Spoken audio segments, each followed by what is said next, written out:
यह कहानी है सहारनपुर गांव की। इस गांव में सुरेश नाम के मजदूर रहा करता था।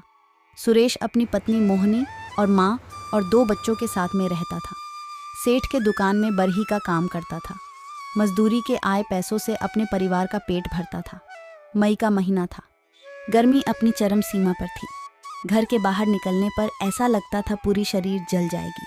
सहारनपुर गांव में अक्सर गर्मी के समय तापमान 45 डिग्री चली जाती थी, पर इस बार तापमान ज्यादा बढ़ गया था। गर्मी से बुरा हाल था। रात हो या दिन गर्मी से परेशान थे। इस बार तो गर्मी बहुत ज्यादा बढ़ गई है। इस गर्मी में काम करना कठिन हो गई है। इतनी कड़ी धूप में बाहर निकलो तो ऐसा लगता है आग में जल रहे हैं। इस साल की गर्मी तो काफी ज्यादा बढ़ गई है। हमें से अच्छा उन शहर वालों की किस्मत है। गर्मी में ऐसी कुल्लर के ठंडी हवा में बैठे रहते हैं और हम एक गरीब, सारी दुख हम गरीब के नाम आती है। ना जाने पिछली जन्म में कौन सा बुरा कर्म किया था। इस जन्म में इतना गरीब बनाया है कि इतनी गर्मी में कि हम एक पंखा तक नहीं खरीद सकते हैं। जरा सुने तो इस गर्मी में हो सके पंखा ही तो दिला दीजिए। सुनिए, बहुत गर्मी लगती है। अगर पंखा के ठंडी ठंडी हवा चलेगी और आप भी इतनी कड़ी धूप में मजदूरी करके आते हैं, ठंडी ठंडी हवा शरीर पर पड़ेगी तो सारी थकान दूर हो जाएगी। तभी गोलू और तनु बोल पड़ते। हाँ पापा, हमें पंखा दिला दो। सबके घरों में ऐसी कुल्लर है, हमारे घर में तो एक पंखा तक नहीं है। कल मैं दोस्त के घर गई थी तो उनके घर में बड़ा सा कुल्लर था। वे लोग इतना गर्मी में कितने चैन से सोते होंगे। एक हम हैं और आप कुल्लर नहीं, पंखा ही दिला दो। मोहिनी, तुम्हें तो पता है हमारे पास तो इतने पैसे भी नहीं पंखा खरीद सकते। फिर सुबह होता है, सुरेश सेठ के दुकान पे काम करने के लिए निकल जाता है।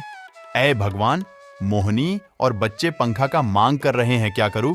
मैं उनकी इच्छा पूरा करना चाहता हूं, मगर मेरे पास इतने पैसे भी नहीं कि पंखा खरीद सकूं। बरही के मजदूरी से जितने पैसे आते हैं उतने पैसे में घर खर्च चलना ही मुश्किल होता है। वैसे मैं पंखा कहां से लेकर आऊं? इतना कहते ही सेठ के दुकान पर पहुंच जाता है। शाम तक काम करने के बाद सेठ 200 दे। इतने ही पैसे? आज तो मैंने कुर्सी और टेबल बनाया है, कम से कम 500 हुए ना?